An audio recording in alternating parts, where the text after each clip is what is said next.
m'appelle Jérémy Gourrier, j'ai 26 ans. J'ai été reconnu travailleur handicapé par la MDPH. Je me suis inscrit au Cap Emploi pour suivre mon projet professionnel de conducteur de car.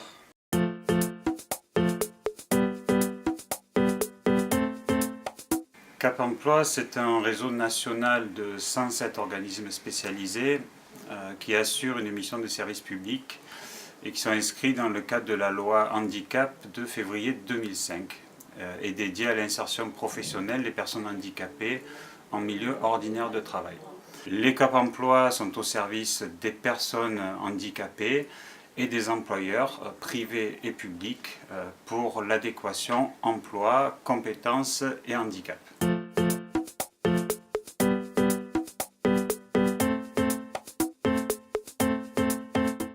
La mission de Cap Emploi s'articule autour de deux offres de services. Une offre de service aux personnes, donc pour l'accueil, le conseil, l'accompagnement. Un diagnostic approfondi de la situation de la personne vis-à-vis de l'emploi, ses contre-indications médicales. Un appui à l'élaboration du projet professionnel et à sa mise en œuvre. L'accompagnement également dans les démarches de recherche d'emploi, la proposition d'offres d'emploi, les aides aux techniques de recherche d'emploi, sur les lettres de motivation, mettre en valeur ses compétences, des simulations d'entretien de recrutement, et puis faciliter le recrutement et l'intégration dans l'entreprise et son adaptation au poste de travail.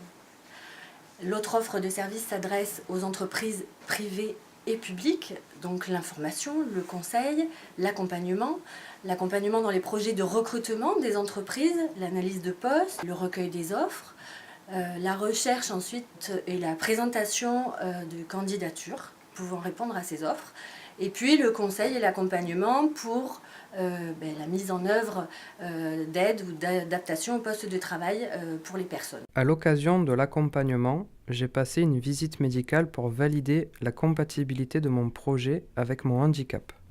On m'a ensuite proposé de rencontrer la FNTV pour valider mon projet de formation.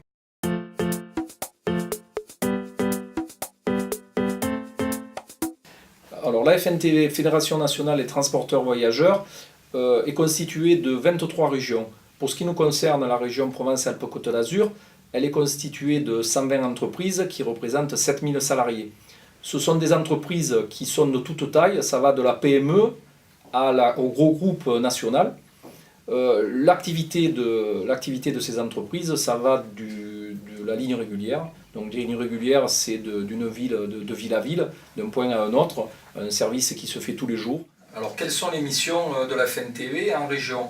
Eh bien la première mission essentielle, c'est d'abord de coordonner l'action fédérale au niveau de tous les départements qui composent notre région, puisque chacun peut avoir des idées, des actions, et ensuite on peut les dupliquer dans d'autres départements. Ensuite, c'est faciliter le dialogue entre les entreprises et les autorités organisatrices. L'autorité organisatrice qui organise les transports scolaires, qui organise les lignes régulières. Et enfin, faciliter et travailler sur le volet emploi-formation. Et à ce titre, dans un domaine particulier, la FNTV PACA a signé une convention avec la GFIP pour faciliter et organiser le maintien et l'insertion des personnes en situation de handicap dans le métier de conducteur.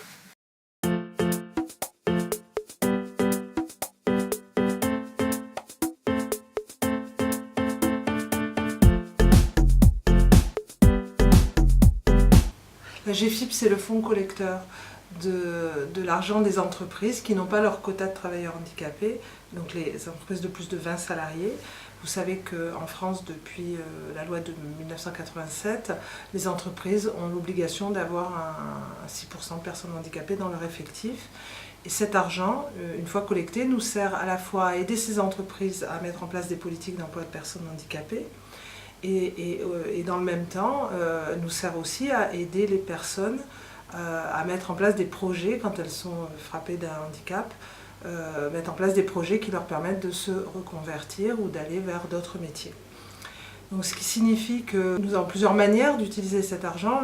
Nous finançons un réseau de professionnels que sont les Cap Emploi. Nous finançons aussi un dispositif qui s'appelle le SAMET, Service d'appui au maintien dans l'emploi des travailleurs handicapés, qui permet aux entreprises de maintenir les personnes handicapées lorsqu'elles sont en risque d'inaptitude.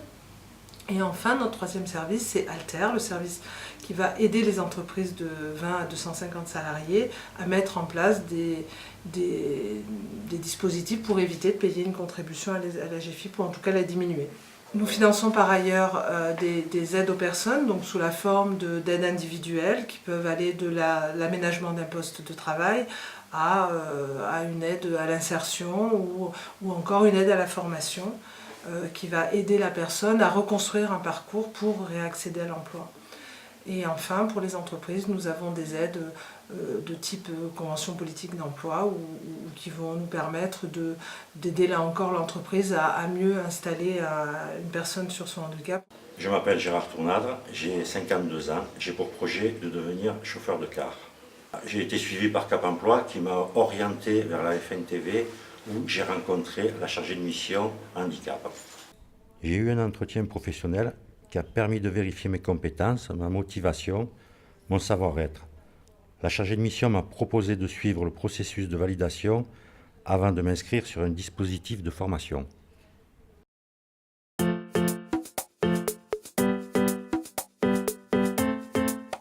Alors il y a plusieurs façons de devenir conducteur ou conductrice de car. Deux dispositifs de formation les plus utilisés aujourd'hui, ce sont le permis D+, la formation initiale minimum obligatoire, ou le titre professionnel du transport routier interurbain de voyageurs. Le processus de validation nous permet de vérifier que le candidat a les aptitudes pour suivre l'un ou l'autre de ces dispositifs.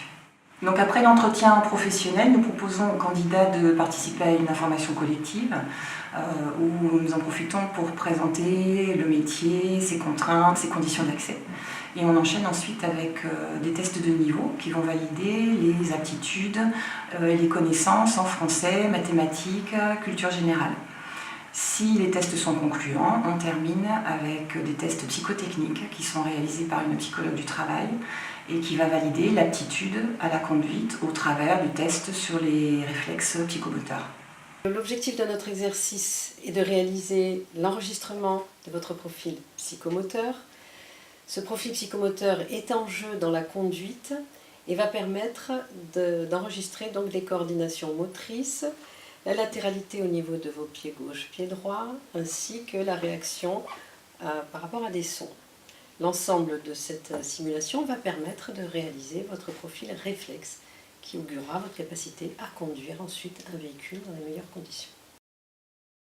J'ai réalisé toutes les étapes du processus de validation de la FNTV et aujourd'hui je suis inscrit sur le dispositif du titre professionnel du plan régional de formation.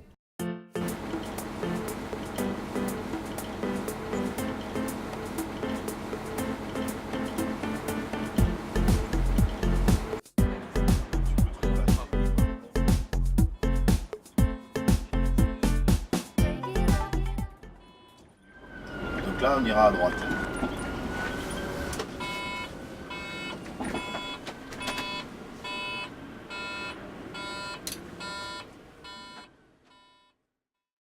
Je m'appelle Salih Salim, je suis reconnu travailleur handicapé. Actuellement, je suis une formation de transport interurbain de voyageurs, conducteur de car. Cette formation a une durée de 420 heures. J'ai passé plusieurs paliers, notamment j'avais des examens de code, des examens de plateau, de conduite et tout ce qui était théorique. Cette formation nécessite un travail à la maison du premier jour au dernier jour. C'est une formation enrichissante d'un point de vue avec l'humain et de la route. Si on aime ces deux critères-là, c'est un bon métier.